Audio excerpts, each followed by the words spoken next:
नमस्कार मित्रों, हमारे YouTube चैनल ज्ञानशाला एकेडमी में आप सबका स्वागत है। आज हम लोग एक बहुत ही इम्पोर्टेंट टॉपिक पीएम स्वनिधि योजना के बारे में आपसे बात करेंगे।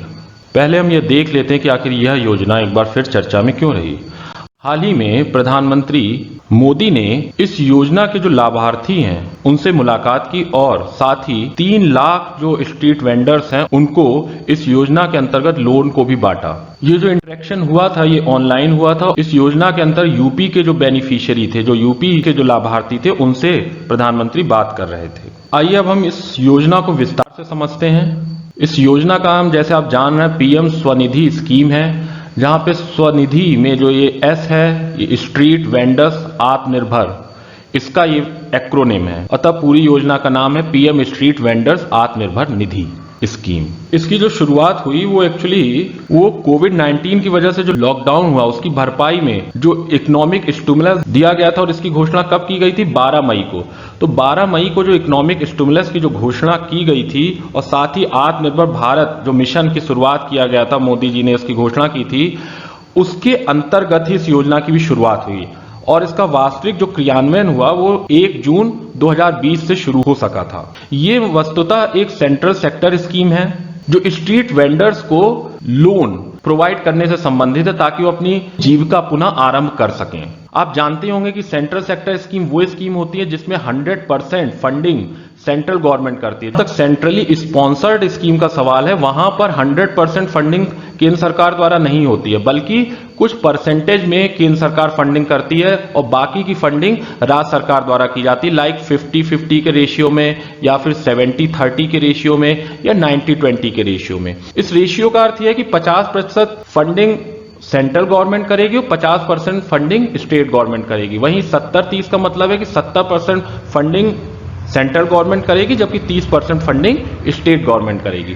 तो ये होता है सेंट्रली स्पॉन्सर्ड स्कीम में, जबकि सेंट्रल सेक्टर स्कीम में 100% फंडिंग केंद्र सरकार द्वारा की जाती है। दूसरा, इस स्कीम के तहत 50 लाख, करीब 50 लाख स्ट्रीट वेंडर्स को लाभ पहुंचाने का लक्ष्य है। हालांकि अभी स्कीम को लागू हुए 4-5 महीने ही हुए हैं, उसमें 12 लाख करीब स्ट्रीट वेंडर्स के जो लोन हैं वो अब तक सैंक्शन हो गए हैं।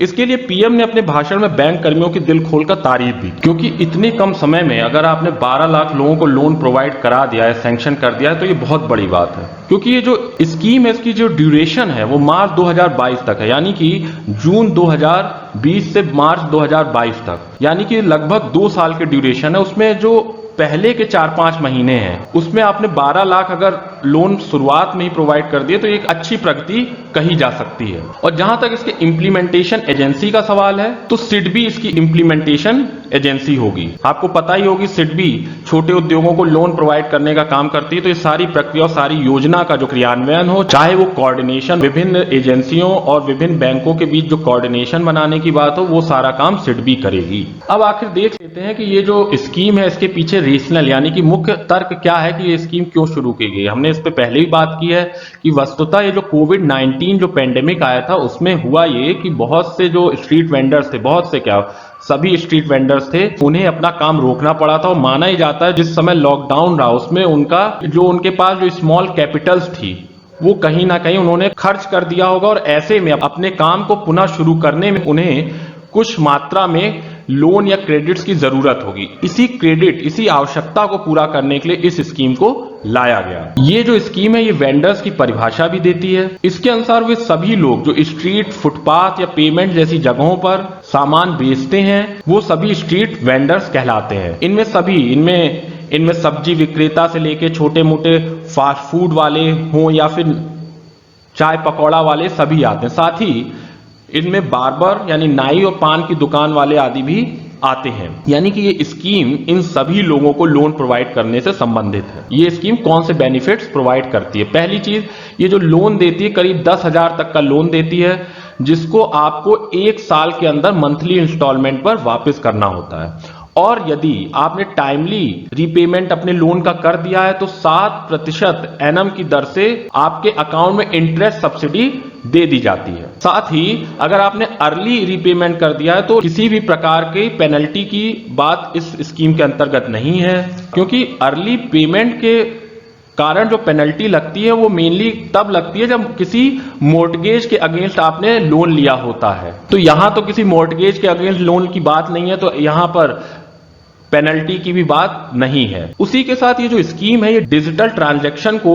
ये प्रमोट करती है और इसलिए ये इंसेंटिव्स भी देती है। जो लोग डिजिटल ट्रांजैक्शन करेंगे उसे 100 रुपए पर मंथ तक का इंसेंटिव देती है। वस्तुतः ये जो राशि है 50 रुपए से 100 रुपए के बीच में डिपेंड करता है कि आप कितने डिजिटल ट्रांजैक्शन आप कर रहे हैं। अब ये देख लेते हैं कि कौन कौन से जो इंस्टीट्यूशंस हैं वो ये लैंडिंग यानी कि वो ऋण दे रहे हैं इस स्कीम के अंतर्गत। तो सभी शेड्यूल कॉमर्शियल बैंक, चाहे रीजनल रूरल बैंक हो, चाहे स्मॉल फाइनेंस बैंक्स हो, चाहे कोऑपरेटिव्स हो, नॉन बैंकिंग फाइनेंशियल कंपनीज हो, या माइक्रो फाइनेंस इंस्टीट्यूशन या एसएचजी बैंक हो, ये सभी इंस्टीट्यूशन इस लैंडिंग को कर रहे हैं। एक तरह से सारी जो वित्तीय प्रणाली में जितने भी ऋण देने वाली संस्थाएं हैं उन सभी के माध्यम से ये ऋण प्रोवाइड कराया जा रहा है। आशा करता हूं इस वीडियो के माध्यम से आपकी इस विषय के संबंध में समझ बेहतर हुई होगी। अगले वीडियो में हम एक नए टॉपिक के साथ फिर हाजिर होंगे। तब तक के लिए नमस्कार, जय हिंद।